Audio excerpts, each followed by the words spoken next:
Comienza otra semana. Son más de las 11. Es el momento de En Perspectiva Interior. Es un auspicio de Surco Seguros, vos en lo importante, y Préstamo Hogar de Scotiabank. Abrí la puerta a la casa de tus sueños. Hoy aquí en el ciclo En Perspectiva Interior continuamos hablando de tecnologías aplicadas para el agro. Por eso nos acompaña, como siempre, Carlos Amonte, coordinador de este espacio. Y ahora vamos a presentar al invitado. Pero, Carlos, ¿querés arrancar qué? Con una aclaración, porque por suerte en Perspectiva tenemos una audiencia de diferentes niveles culturales, formados de diferentes formas. Como dicen los jóvenes, hoy en día son de diferente palo, y eso enriquece a la audiencia y enriquece los diálogos que después pasan después del programa. Por el poco espacio que tenemos en Perspectiva Interior, me veo en la obligación de resumir los temas. Por ejemplo, de utilizar ejemplos que para la gente les sea más accesible, más fácil de entender para un público que quizá no esté tan vinculado, y eso lo repetimos continuamente, al sector agropecuario. No para los técnicos, obviamente, que también integran la audiencia, pero obviamente que yo no soy científico, no tienen mis comentarios, no tienen valor científico, lo único que tienen es mucha experiencia y bastante estudio. Por eso considero que que hay una forma fácil de explicar las cosas y una forma difícil. Y a veces la audiencia me exige que aplique la terminología correcta, aunque yo creo, y eso sí corre por mí, que sería muy difícil entender a la audiencia. Hay un ejemplo que hoy en día ya no corre más, pues por los ejemplos que voy a dar, que seguramente los jóvenes no sepan ni quiénes son, pero hace muchos años, cuando empezaba, iban los gurises a recorrer pasturas conmigo, y yo les decía, para que no se olviden más, acuérdense del trébol rojo, que es peludo, rojo, colorado, doctor Sanguinetti, pelo. Y en cambio el trébol blanco, que es chiquito, más bajito y es pelado, acuérdense el profesor Juan Pibel Devoto. Hoy ya no corre más ese ejemplo, pues los gurises ni saben quiénes son Sanguinetti ni Pibel. Pasan muchos años, y esos que hoy son hombres técnicos prestigiosos, muchos de ellos, cuando nos cruzamos, dice: ¿podés creer que cada vez que veo un trébol rojo me acuerdo de Sanguinetti, cada vez que veo un trébol blanco me acuerdo del doctor Pibel Devoto?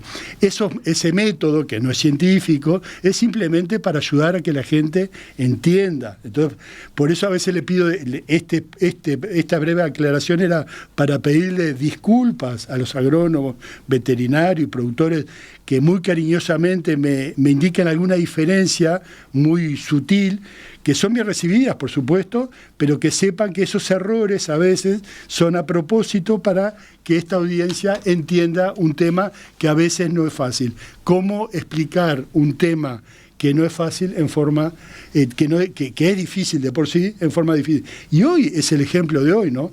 El ejemplo de hoy, tú me puedes preguntar por qué en Verachí quisimos hacer un estudio en un campo natural, y busqué a los mejores técnicos que se ocupan de eso para poder, en ese campo específico, poder entender si lo que estamos haciendo estaba bien, chequear si lo que estamos haciendo estaba bien, evaluar todo lo que se había hecho durante 22 años de manejo en ese campo específico, y qué resultado tenía y qué cosas habían para mejorar. Ese era el resumen de la pregunta.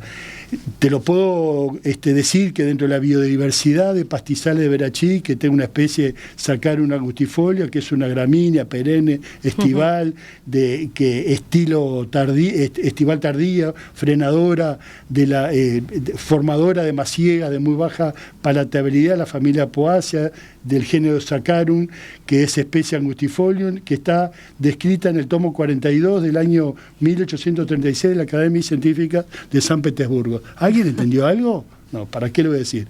Ahora, si yo te digo, Romina, que lo que está pasando en ese campo de Verachí, que son 1000 hectáreas, que cuando empecé a trabajar me encontré con un problema, que tenía un campo de 1000 hectáreas, que es una estancia de grande, en en un potero solo, que tiene un pajonal, todo el mundo entiende lo que es un pajonal, de 2 metros, 2 metros y medio de altura, que material seco, de muy baja palatabilidad, muy bajo apetecido por el ganado.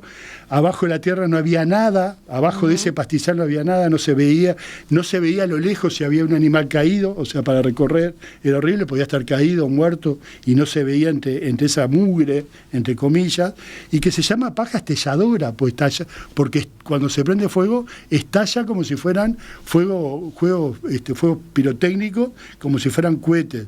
Entonces, eso lo entiende todo el mundo. Entonces, ¿qué problema yo tenía? Que era una comida de baja calidad, tenía que decidir cómo podía fraccionar ese campo de 1000 hectáreas y no tocar hacia tierra, si fuera un eléctrico, esos pajonales de 2000, o sea que había que sacarlos, quería hacer una represa en el medio para regar 180 hectáreas de arroz, o sea, era un modelo diferente y de mayor productividad, sin duda, que es lo que todos buscamos. ¿Cuáles eran las alternativas que tenía? Dar todo eso un sojero, para mí era inviable, porque los mejores campos de Verachí, de campos naturales, no se tocan. Poner rotativa, está bien, se limpia con la rotativa, pero el pajonal vuelve porque es resistente, es luchador, y es lo que está hace cientos y cientos de años en ese campo, está adaptado a esas condiciones. Prenderle fuego, lo cual algunos profesores de facultad capaz me criticarían y se revolverían en sus tumbas, pero eso a la larga también de bibliografía a los 5 años se restablece y vuelve. Y después la alternativa del manejo, o sea, sin plata, con ganado, con boca, pero era un proceso que iba a llevar muchos años. Subdividir, manejar altas cargas con suplementación, hacer prueba y error, medir, mantener esa masa verde permanente, promocionar especies que estaban ahogadas. Bueno, había que evaluar ese sistema.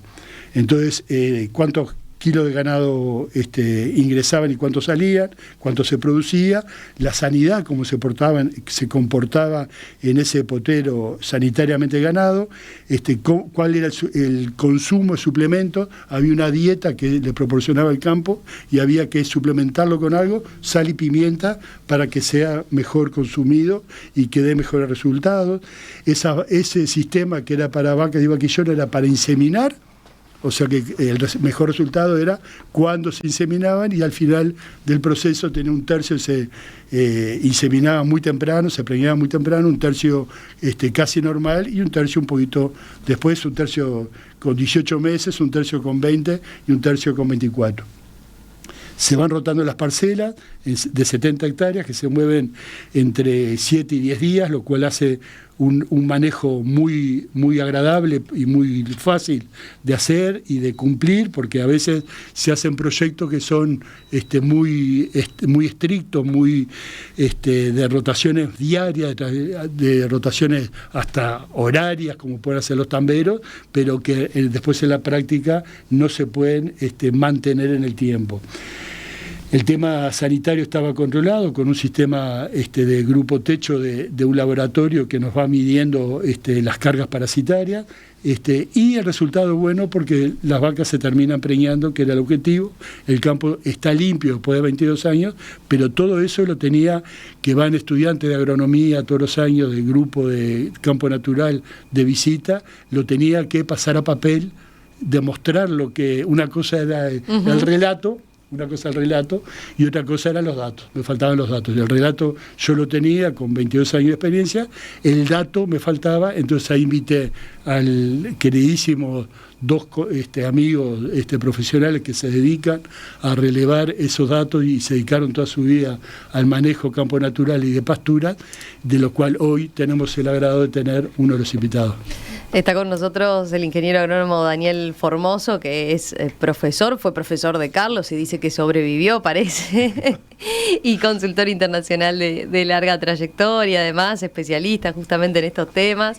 Daniel, bienvenido, un gusto saludarte. Muchas ¿Cómo estás? Gracias por venir. Y a las órdenes, muy amables. Una primera consulta así para incluso va a tu propia historia. ¿Por qué un técnico de primer nivel, con tanta experiencia, bueno, cuando se jubila, se pone a hacer un posgrado totalmente diferente y se vuelca a cuestiones que tienen que ver con las tecnologías vinculadas al agro. Ahora vamos a empezar a explicar de qué va esto de justamente el análisis geoespacial, la teledetección, pero ¿qué lo llevó a reconvertirse a esa altura del partido?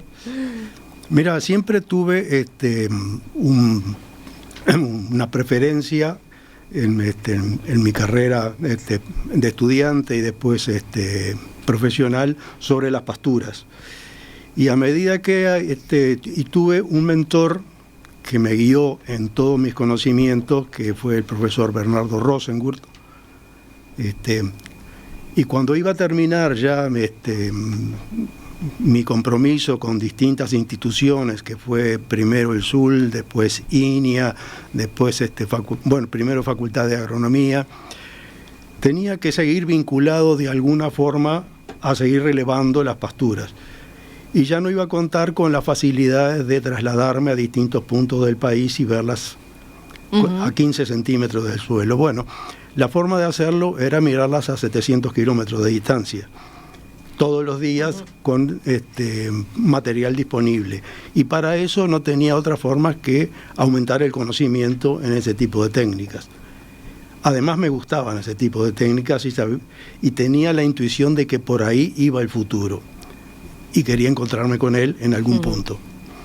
Ahí entonces vio una cuestión práctica y de acceso, ¿no?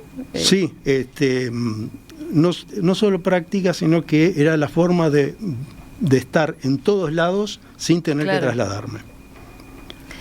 Con el agregado que yo ya conocía las pasturas, entonces eso es mucho más fácil de poder interpretar. Claro. Gente que no conoce las pasturas o tiene otra disciplina puede cometer errores porque la pantalla te da una visión que puede ser diferente con la realidad.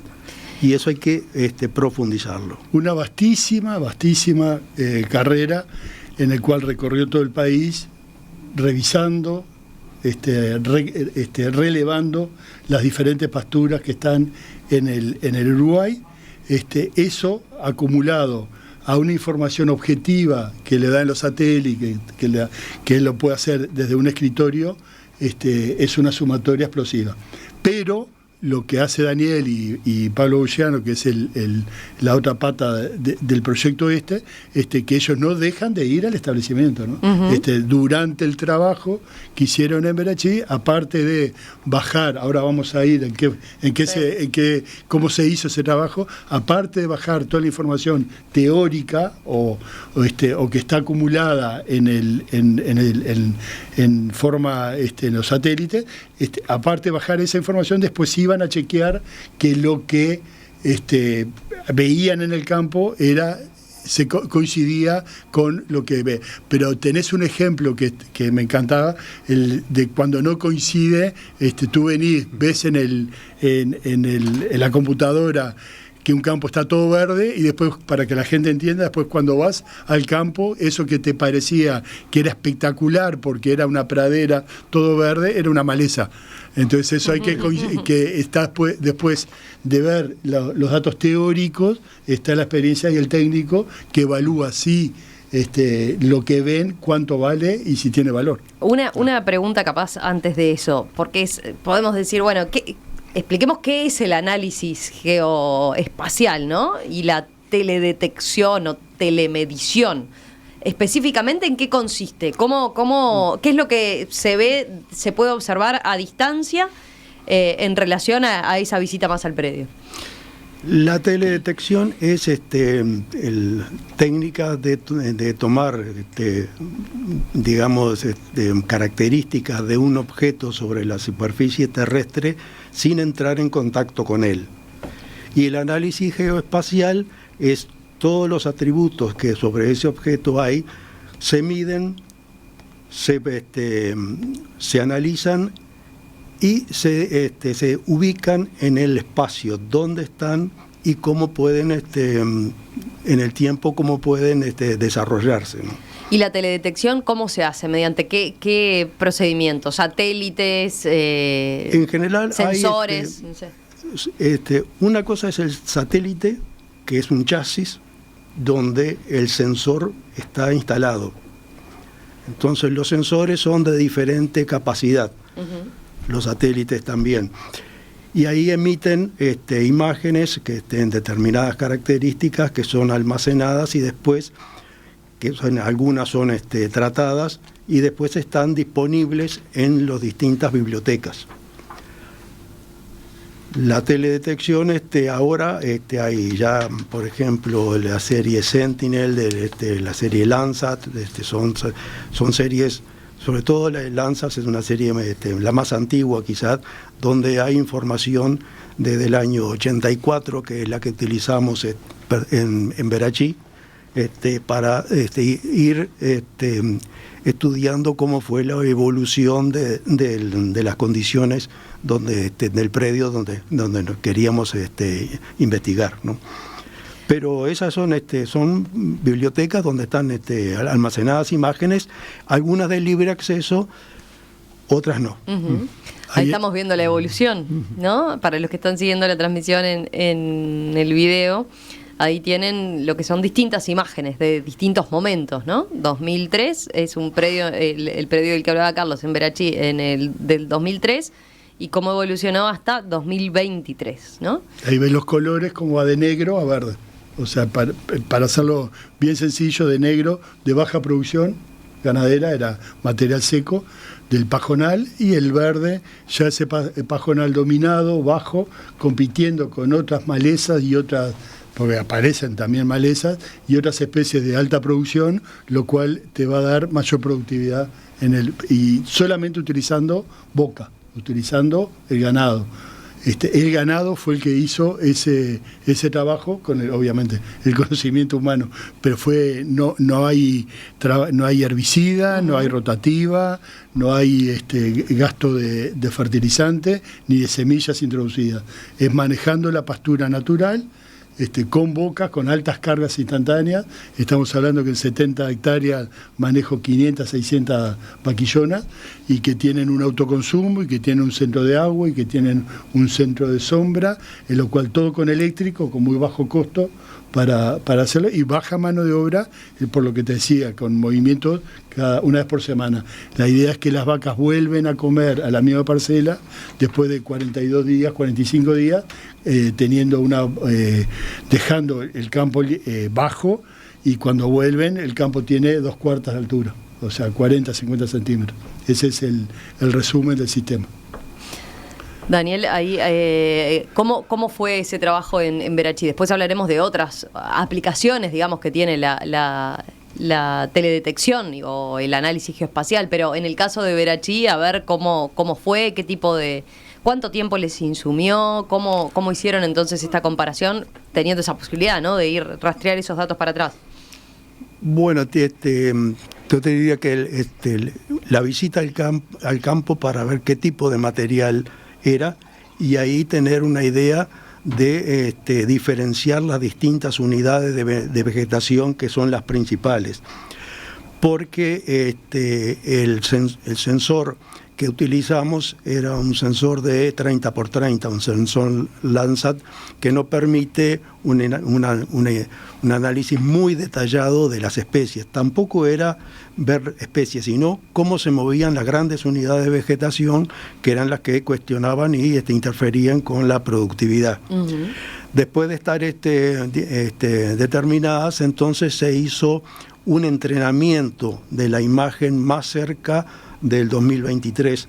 El entrenamiento es decirle, bueno, esto al software, esto es pajonal, esto es pajonal ralo.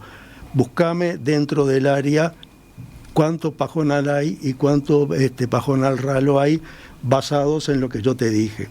Y una vez identificado y chequeado, vamos a tomar la firma espectral de esos dos o de esos cuatro componentes. La firma espectral es como una huella digital óptica del material, y vamos para atrás a ver dónde lo puede ubicar, y ahí vemos toda la secuencia. Y eso lleva de acuerdo al trabajo me llevó 1 o 2 meses, sobre todo discutir, porque hay otras cosas más, no solo eso, sino análisis estadístico de muchos otros material asociado a lo que trabajamos. Después está la respuesta estacional de la pastura, lo que le lleva a que el trabajo termina siendo un año, porque para ver cómo es a lo largo del la año. Evolución de los años, que es el ejemplo que veíamos en la imagen, cómo se comportó en los años, pero después hicieron el trabajo de ver en cada estación cuál era el comportamiento de las diferentes especies que habían sido identificadas satelitalmente y después en el campo. Hasta fueron en plena seca, que yo decía, ¿para qué vienen? No hay nada, no queda nada, está todo en tierra. No, queremos ver en el mayor estrés, que fue una buena oportunidad, porque esperemos que no suceda nuevamente, pero va a pasar nuevamente, que en el peor momento de ese campo, con el mayor estrés hídrico en la historia de Verachí, tener una imagen de cuáles eran las especies que habían sobrevivido a la sequía. Carlos, vos decías ahí anteriormente, esto te permitió tener esos datos que comprobaban efectivamente lo que vos constatabas en la práctica, ¿no? Ese mejoramiento que se había dado de esa tierra. Pero más allá de eso, ¿para qué tipo de resultados, qué fin tuvo todos estos datos que recopilaron y ese análisis en particular? O sea, por ejemplo, ¿tomaron decisiones a futuro distintas respecto al manejo que estaban haciendo? Buenísima la pregunta. Hay un tema del pasado, como Daniel también ya estamos en la etapa final, pensando en cómo nos retiramos y cuándo. O sea que había una forma de dejar estampado en blanco y negro lo que se había hecho durante 22 años, hablando de 1.000 hectáreas, que no es poco, es la 10ª parte de Verachí, pero aparte en cualquier parte del Uruguay es un establecimiento completo. Segundo, es un trabajo que creía que era interesante para la ciencia y para la docencia, como está mostrado que van todos los años de facultad, y lo tercero es un sistema de trabajo en el cual me pongo a consideración de la gente que sabe. En este caso los considero que son los mejores, pueden haber otros que serán buenos, pero para mí son los mejores en este tema, para que me digan que está todo bien, está todo bárbaro, aplausos, medallas y besos, pero qué es lo que podríamos cambiar, qué es lo que podríamos mejorar y qué sugieren ellos con la experiencia para hacer. Y de ahí salieron ideas muy buenas. Por ejemplo, el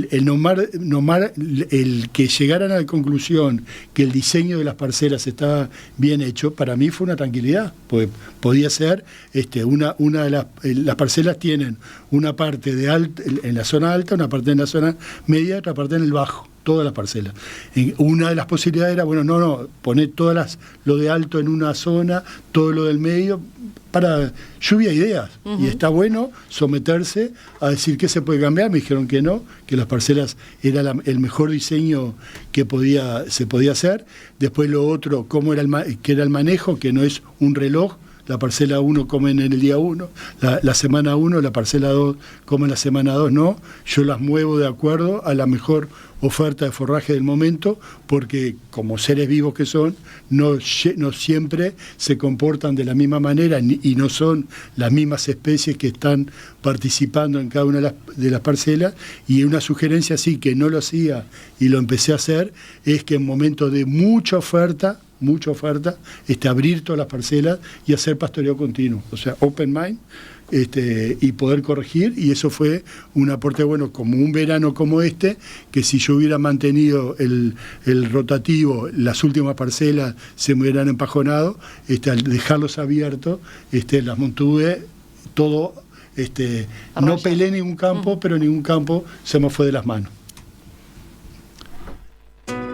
¿Qué es un seguro? Es para tus cosas. Si les pasa algo, te pagan. ¿Quién te paga? Surco Seguros. ¿Y qué cosas? La casa, el auto. ¿Quién más asegura en Surco? Los vecinos, sus cultivos del campo. ¿Y vos, Agüe? Seguro de vida desde mucho antes que vos nacieras. Se siguen sumando generaciones que confían. Cumplimos 30 años cumpliendo. Surco Seguros. Vos en lo importante. Ya te veo soñando con la mudanza a la casa de tus sueños, ¿eh? Pero tranqui, no hace falta que decidas hoy. Con el préstamo hogar de Scotiabank tenés hasta 6 meses para encontrar la casa ideal. Podés financiar hasta el 90% del valor de la propiedad y además tenés plazo de hasta 25 años. Préstamo hogar de Scotiabank. Abrí las puertas a tu casa propia. Sujeto a aprobación crediticia. Seguimos en Perspectiva Interior, abocados a este ciclo de tecnología aplicada al agro. Estamos conversando hoy con Daniel Formoso, que es ingeniero agrónomo, profesor de larga trayectoria, especialista en pasturas, consultor internacional y abocado en los últimos tiempos al análisis geoespacial y la teledetección dentro del agro. Daniel, quería preguntarle, a ver, Carlos contaba de este ejemplo práctico, ¿no? Y de lo que significó en el caso de él en Verachí, pero ¿qué tan generalizada está esta herramienta o qué tan accesible es esta herramienta? Y si para otros productores, incluso de otros rubros, ¿se está usando, no? ¿Qué tan lejos estamos de eso? Mira, creo que en la parte agrícola sí se está utilizando mucho porque toda la maquinaria va bajo control satelital y en forma remota. Ahora, en la parte de producción todavía creo que no hay una idea clara de para qué me sirve. Uh-huh. De pastura, hablando de pastura. Hablando de pastura. De pastura para lo que por puede ejemplo, ser ganado. Yo voy a citar un dato. Cuando un profesor de la UBA, el doctor José Paruelo, que vino al Uruguay y que trajo el seguimiento forrajero, o sea, la técnica para estimar crecimiento de pastura con control satelital, lo presentó en la Facultad de Agronomía en Paysandú, toda la parte metodológica, y que lo estaban aplicando en la zona de los tambos de Buenos Aires. Y le hice la pregunta si existía algún tipo de encuesta en lo cual el productor que recibía esa información era diferente o tenía otro tipo de forma de actuar que el que no la recibía. Y me dijo que no. Entonces, quizás todavía falte una idea clara de por qué, para qué la necesito. Uh-huh. Y si cómo puedo aplicarla. Y como viene a mes vencido, lo que se aplica ahora, me han dicho varios, no, pero yo quiero ver el futuro. Pero bueno, si tú tenés una especie de historia de cómo, cuál fue la producción de tu campo, podés tener una idea si estás por debajo, por encima de la media mes vencido y cómo te va a impactar en el mes siguiente, por lo menos para ponerte en aviso, ¿no? Pero en fin, quizás necesite un poco más de difusión. De difusión o de entendimiento. De entendimiento. Porque del potencial que tiene. Veo que muchas veces esto no es para mí, como se dice. Hay una especie de rechazo per se cuando la tecnología escapa a lo que uno hace habitualmente. Carlos. Tiene que ser un tema también de las nuevas generaciones, preparar a los futuros técnicos en estos temas, porque es lo que se viene. Es lo que se viene. ¿Qué trabajo hicieron en el sur en el cual se aplicó esto y que es un difusor para todos los productores ovinos del país? En el sur, bueno, se instaló la parte de riego, y en la parte de riego es el monitoreo, no solo mecánico, sino también monitoreo satelital, y ahora lo estamos haciendo en base a drones, para sacar más información más precisa y más detallada, que quizás es la forma de en parcelas chicas, como son la del sur, de 2 a 4 hectáreas, los drones dan mucha información que puede ser utilizada con la misma posibilidad que los satélites, sin dejar la información que brindan los satélites, ¿no? Ahí tenemos dos ejemplos, uno de un establecimiento de 1000 hectáreas y ahora estamos hablando de sistema de 2-3 hectáreas que puede servir para un pequeño productor. Ahora se habla de riego, se está hablando muchísimo de riego, es lo que se viene, es el futuro del país. Dicen que va a ser el segundo piso de la agropecuaria cuando se instalen más sistemas de riego en el país, pero para eso hay que medir. Claro, y en el sur hay desde que se instaló el riego en el 2010, ha sido en forma ininterrumpida la evaluación y ya hay datos consistentes. Si se quiere hacer una planificación donde hay que buscar datos del sur da tanto tal pastura con tal manejo y con tal fertilizante. ¿Cuáles son los problemas? Bueno, también hubo problemas y cómo se atacaron esos problemas. O sea que hay una base firme de información que se puede utilizar. Ingeniero agrónomo Daniel Formoso, gracias por compartir entonces esta experiencia con nosotros. Volvemos a conversar en cualquier momento, Carlos, la semana que viene, seguramente siguiendo con este ciclo. Seguramente el lunes, tratando de unir el campo y la ciudad. Nos vemos. En Perspectiva Interior fue un auspicio de Surco Seguros, vos en lo importante y Préstamo Hogar de Scotiabank. Abrí la puerta a la casa de tus sueños.